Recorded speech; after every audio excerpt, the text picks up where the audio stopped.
So I have an invitation for you this morning, and I want you to imagine actually having this invitation in your hand.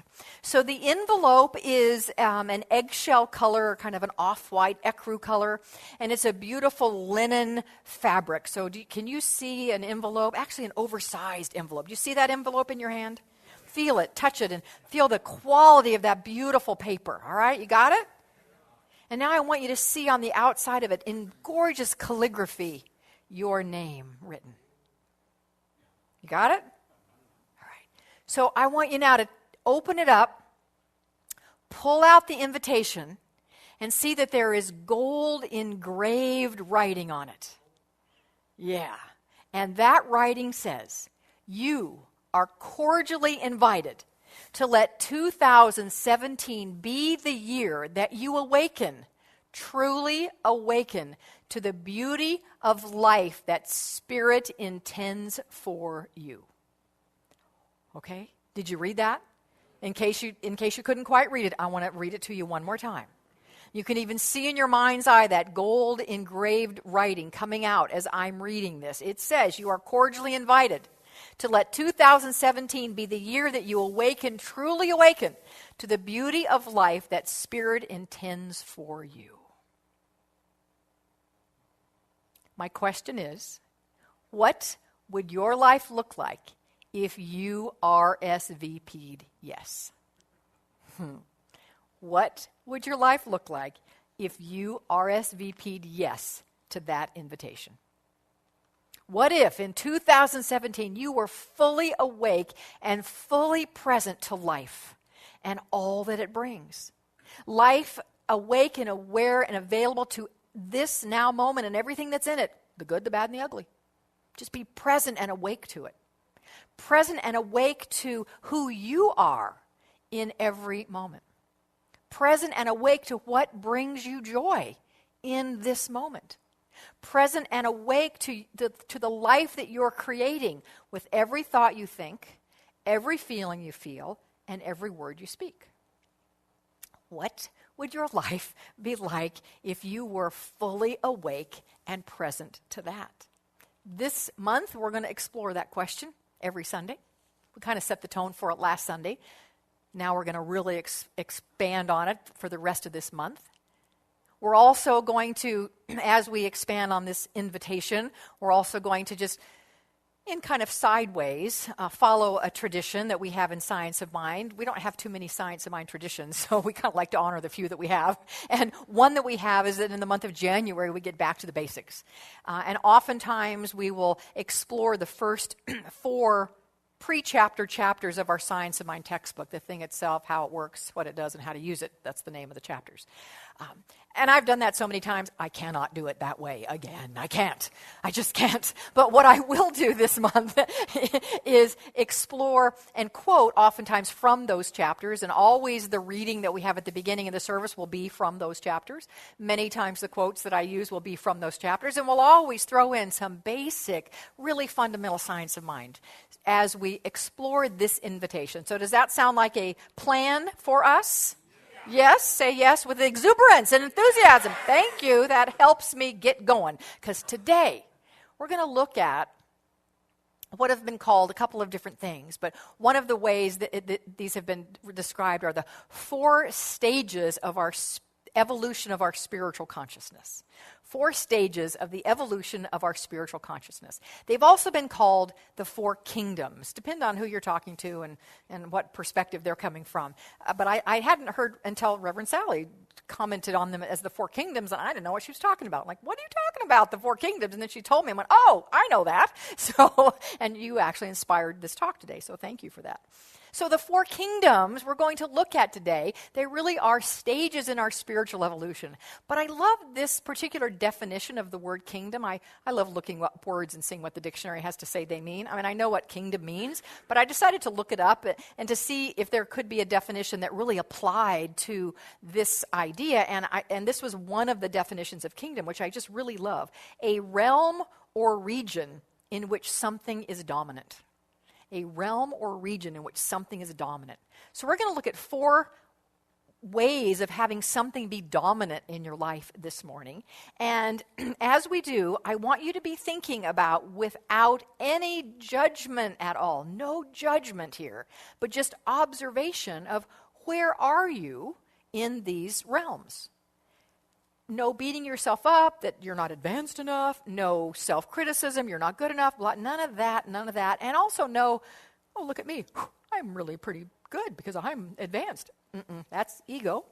None of that. We're just going to observe. Observe and then decide if we want to awaken more. Does that sound like a plan?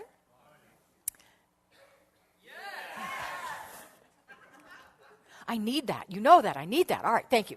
So I just want to be really clear, too, that I did not make these four things up. They actually came out of the wisdom and the beauty and the wisdom of Reverend Dr. Michael Beckwith of Agape, International Spiritual Center for Truth. Many, many, many years ago, he evolved these 4 stages out of him and then started teaching them, and they now are kind of a staple in all of our religious science of mind churches, and perhaps even Unity. I don't know if Unity has adopted them as well, but I know we certainly have as kind of the touchstone of where am I? So here we go. Stage number 1, or Kingdom of Awakening number 1, is actually, if we were to, it's kind of hard to call it a Kingdom of Awakening. It's more like a Kingdom of a Sleepening, if that's a word.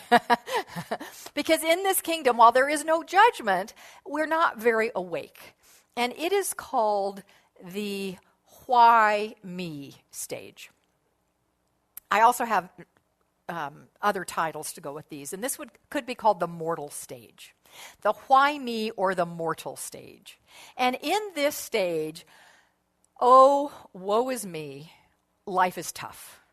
We feel disconnected, alone, powerless, a victim, and that's a key word here, a victim of circumstance. In this stage or kingdom, we feel like we have no control, and that there is something outside of us doing something to us. And that's a key phrase. Something is being done to us by someone or something. And we may think it's God doing something to us. We may think it's the devil doing something to us. I hope nobody here thinks that. I really hope nobody here thinks that. But it might be.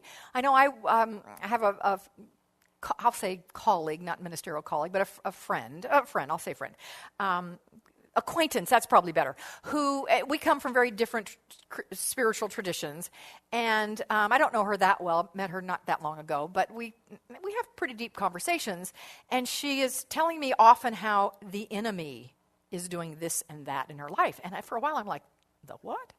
Who's the enemy? And then she's talking about the devil. That was a term. Did you know that? That's a term for the devil. I did not know that. My religious upbringing didn't call the devil the enemy. But she has a firm belief that these challenges in her life are happening because the devil is doing it. We don't. So in this mode, in the why me or mortal mode, we might think something like that, or we might think that our parents or our partners or the weather or the political climate or whatever it might be is doing something to us to make our life unhappy. So if you want to know if you're in this stage, and believe me, we have all been in this stage, and we float back and forth into this stage. So don't think that, once we evolve, we'll never have this stage again. At least that's not my experience. I can go back in there really quickly. The good news is I'm aware of the other ones, and my desire is to not be here so often because it's not as happy. It's not that it's wrong or bad. It's not as fulfilling and happy. So here's if we're in this stage. There's a lot of noise and drama and complaining. And you metaphorically have attached to your palm of your hand right here a piece of Velcro. And there's another one attached right here. And there's a lot of this. Oh, why did this happen to me? I like this one. I used it. Oh, why is this happening to me again? Or, if only he or she won't doing this to me, then I would be happy. Did you notice all those to me's in there? It's to me. That's our key clue that we're in the why me or the mortal stage. So there's a huge, huge opportunity for awakening if we find ourselves there. The huge opportunity to awaken to the fact that you are not a victim. In fact, that you are a powerful, powerful manifester. You are a powerful creator. You have an opportunity to awaken to the truth that you are actually, in fact, as the Bible says, made in the image and the likeness of God. And if you are made in the image and likeness of God, then you contain the qualities of God. And one of the qualities of God is the quality to create. And therefore, you have that power. So the ability to awaken to that is huge, and that takes us to the second stage or the second kingdom. And it is known as the by me stage, or the stage of the metaphysician. The by me kingdom, or the kingdom of the metaphysician. Now, this is a really empowered place if you've been coming out of why me, because you have learned here that you actually do have some control over your life. And you can bring things into your experience that you desire, that you learn tools here in this stage that supports you in bringing forth that which you desire. Vision boarding is one, affirming, visualizing. We start in this phase often in Science Mind, we learn how to do spiritual mind treatment or affirmative prayer. All of these things to support us in having the experience in life that we desire.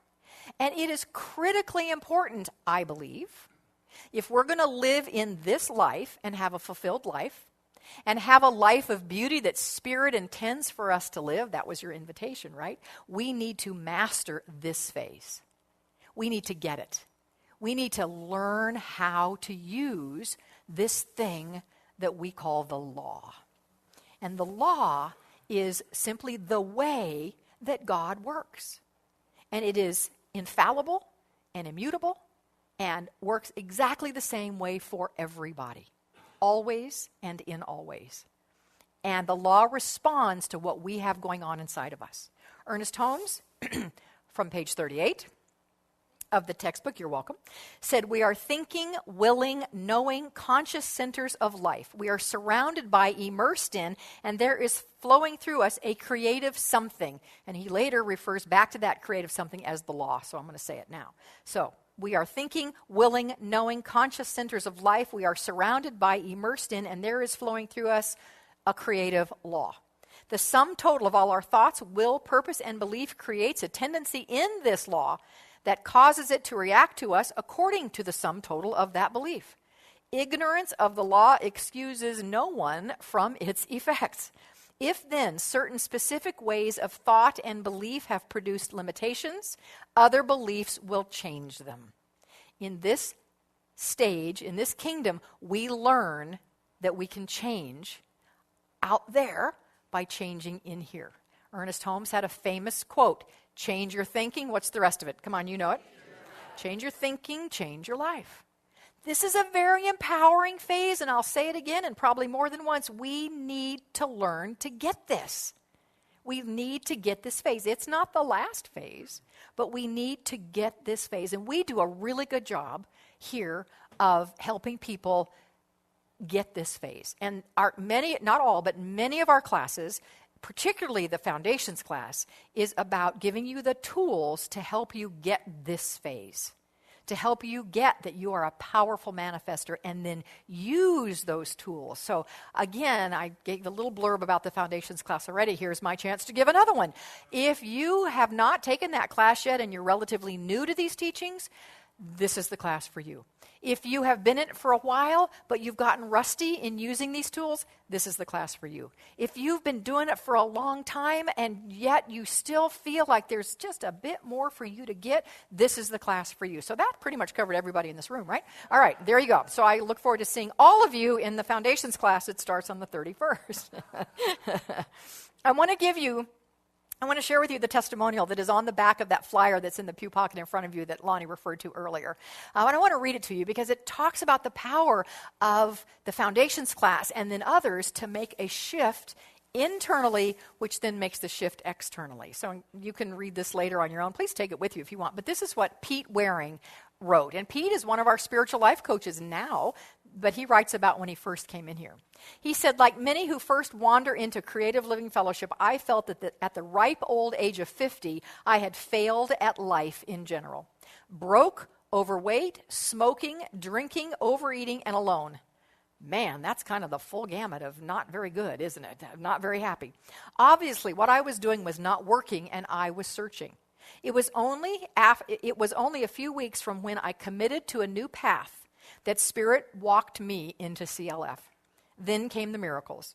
Within weeks, I stopped smoking. Later, the desire for alcohol and overeating fell away, and the weight began to melt off.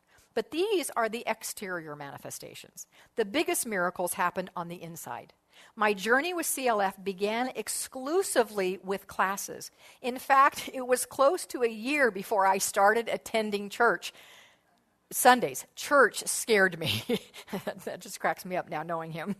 From foundations onward, I began to see myself not as broken, but a vibrant spirit that was shackled with self-defeating beliefs.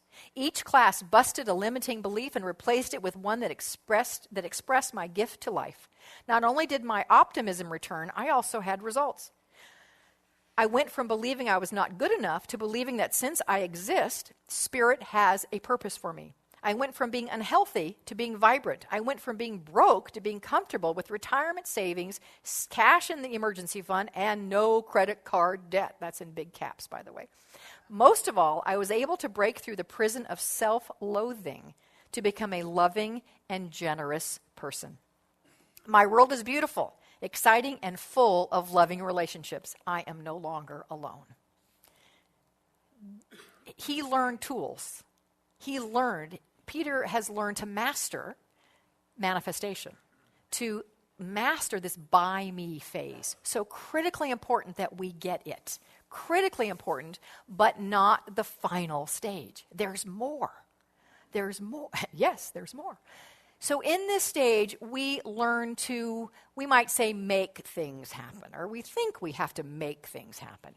In the next stage or kingdom, we make things welcome. We make things welcome. In this stage, we release the control of how we think it should be. We surrender to an intelligence greater than our human mind. And we realize that there is something operating through us that is truly amazing and has only our highest good in mind for us. And so this phase is called through me. Or we could also call it, and I say this and I don't want you to freak out and think, oh, I'm never there. Don't worry about this word, mystic. This could be either the through me stage or the stage of the mystic. And don't freak out about that word. This is how Ernest Holmes describes it. He says the mystic is simply one who senses the divine presence. So you don't have to be a guru on a mountain. That's to be a mystic. You don't think that. It's simply one who has a sense of the divine presence flowing through and as him or her. As I said, in this phase or stage or kingdom, you begin to let go of your idea of what is right and wrong and what is best and surrender to a higher power that is in you, through you, and connect with that. We learn tools such as visioning. Mary Jane mentioned, and I love her workshop is going to put visioning together first, and then they're going to vision board what they vision. Visioning says, I release my attachment to whatever, and I am open to God's highest idea. We vision, before we do anything new here, we vision. We visioned Christmas Eve service in August. In August, a group of us got together to vision what Christmas Eve will be like.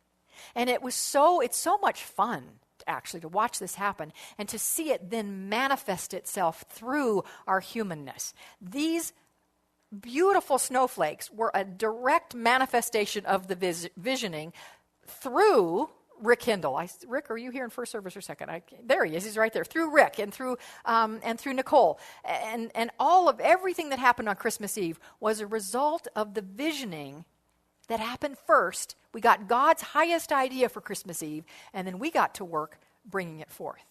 So the through me stage, incredibly, incredibly powerful. It is in this stage where we open up and to be a vessel. And I love how Spirit just does stuff, because we never talk about what the early pre-service music is going to be, and it changes all the time. This morning, you guys played instrumentally. We didn't sing, but you played the song Use Me. And Use Me is all about the through me stage. The chorus says, use me, O God, I stand for you, and here I'll abide as you show me all that I must do. Now, we're not talking to an outside God, a you, it's the internal God. But show me what I must do versus this is what I'm going to do. Do you get the distinction between the by me and the through me? Does that make sense? Say yes or no? Yes. Good, okay. So as I said, in this phase, beautiful spiritual practices like visioning, present moment awareness. Here's a big one, forgiveness. Because we might not allow God to express through us if we have blocks of unforgiveness. And we've got a class coming up this term. Reverend Sherry McCreary is one of our new Creative Living University instructors, and she's offering a class on forgiveness. So if you're looking, as you're exploring where am I, if you're thinking, I want to be more in that through me phase, but I can't seem to get there, is there some unforgiveness hanging out in you? And would that be a good class for you to take to release that, whatever it might be? Our prayers also change when we move to this phase. Rather than praying for things, we pray more to be open to God's expression, and even we'll use the term God's will, because we know God's will is always for the highest good. Holmes writes in the textbook, true prayer must be thy will be done. But the implication relative to the will of God in this prayer is not a submission to the inevitability of evil or limitation. It is an acknowledgement that the will of God is always good. So this is the through me or the mystical stage. And it's an amazing place to be. And yet, there's more. There's one more. And it's called the as me or the master. And I kind of look at this stage or this kingdom as a combination, a blending, a marrying of the metaphysician and the mystic. Because when we are at as me stage, just like Jesus, boom, boom, boom, manifestation just happens. We don't need to think about it. We don't need to pray about it. It just happens. And I know you have had those experiences. And because you may be sitting, I had a lot of people say in first service, well, I'm really working toward that through me stage. As me, oh dear me, that's Buddha consciousness. That's Christ. I'm not there. Oh, yes, you are. Yes, we are. We are there in those moments where we just think about something and boom, it comes in. Yes? Uh-huh. Oh, yeah. There it is. There it is. Because in that moment, whether you knew it or not, you were completely aligned with the divine of your being. God was expressing as you. What if you courted that? What if you invited that more often to be into your experience?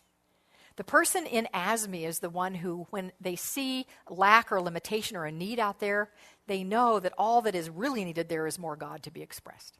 And so they simply see more God being expressed. That's what Jesus did. Ernest Holmes said Jesus didn't know when he started and God stopped and God started and he stopped.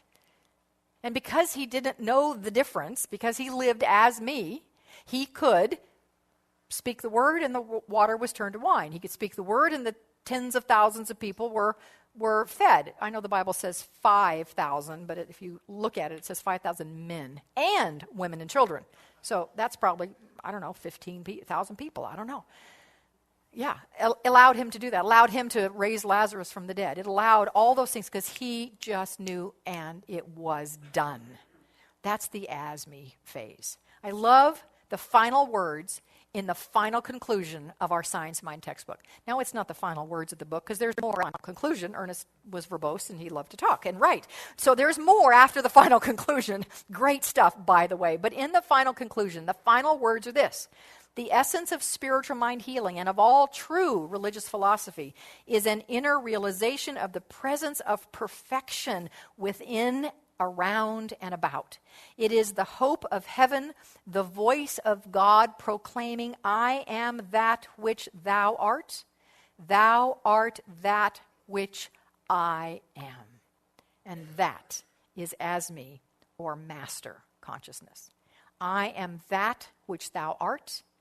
Thou art that which I am.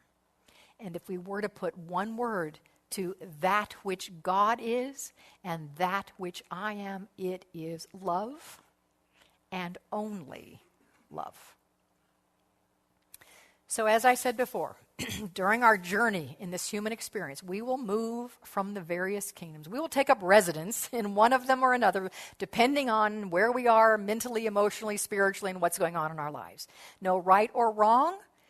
This is an invitation to an awareness and to an awakening, perhaps to a way of being that serves and supports you better, that allows you to have a more beautiful experience in this life. So this morning, I just ask you, are you ready to maybe awaken from the why me or the mortal stage and realize that you are not a victim, but in fact that you are a powerful co-creator? Are you ready to maybe move to that by me stage, your metaphysician, and to master the tools that we teach so powerfully here to be an amazing manifester? Or are you ready to say, I do that pretty well, and I want to move now to be a more open vessel for God to express through me, so that even the ideas that I have, I'm open to even a higher idea to express God even more fully? Or am I today saying, I want to live as me? I want to live as me. It's your choice. It's up to you. All I can tell you is that we here at CLF, Creative Living Fellowship, and CLU, Creative Living University, are here to support you, to love you, to walk with you through this. We will be here, I promise. Let's pray.